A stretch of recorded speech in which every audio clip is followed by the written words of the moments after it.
बिस्मिल्लाहिर्रहमानिर्रहीम। इंसान नामा के प्रोग्राम सोशल क्राइसिस में रील अहमद हिंद आपकी खिदमत में हाजिर है।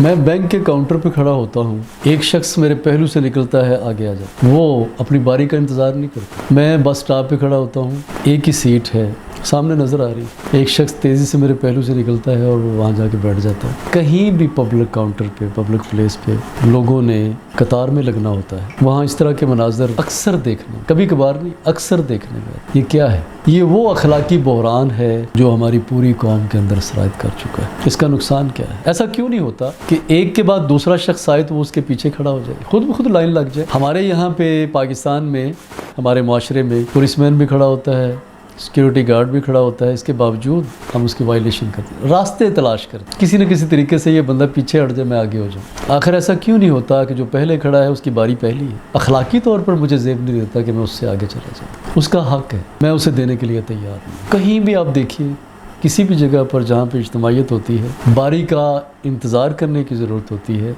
हम लोग इंतज़ार नहीं करते, हम गिला करते हैं, हमारा मुआशरा ख़राब। बात यह है कि हम तो वैल्यूज़ का लिहाज ही नहीं करते। कोई भी शख्स, बहुत अच्छी बातें करने वाला शख्स एक जगह पे अच्छी बात कर रहा होता है, लेकिन जब उसको भी मौका मिलता है इंसानी रवायात को तोड़ने का, इंसानी अखलाकियात को तोड़ने का, तो वो दरेग नहीं करता, फ़ौरन तोड़ देता है कि हमारे अंदर अखलाकियात की साख भी ख़त्म हो गई, बाकी नहीं। पर जब तक अखलाकियात की साख बाकी ना रहे या कायम ना हो, उस वक्त तक एतमाद का जो लेवल है वो कहाँ बाकी रहे। मगरब को आप लाख गालियाँ दीजिए, नंगेपन पर तंज कीजिए, उनकी तहजीब पर उंगली उठे, कुछ मर्जी कहिए, लेकिन क्या हम तस्लीम करेंगे कि उस माशरे के अंदर जो इंसानी रवायात, अखलाकी रवायात हैं, वो अपनी पूरी सेहत के साथ कायम? बहुत कम ऐसा देखने में आता है कि कोई शख्स उन वैल्यूज़ को तोड़ने की कोशिश करे। इवन के यहाँ तक कि जो बंदा बाहर से आता है वो भी जुर्रत नहीं करता उन अखलाकी रवायात को तोड़ने। हम बहुत दीदा दिलेरी से, धड़ल्ले से अपनी अखलाकी रवायात को, इंसानी रवायात को तोड़ते। दूसरे का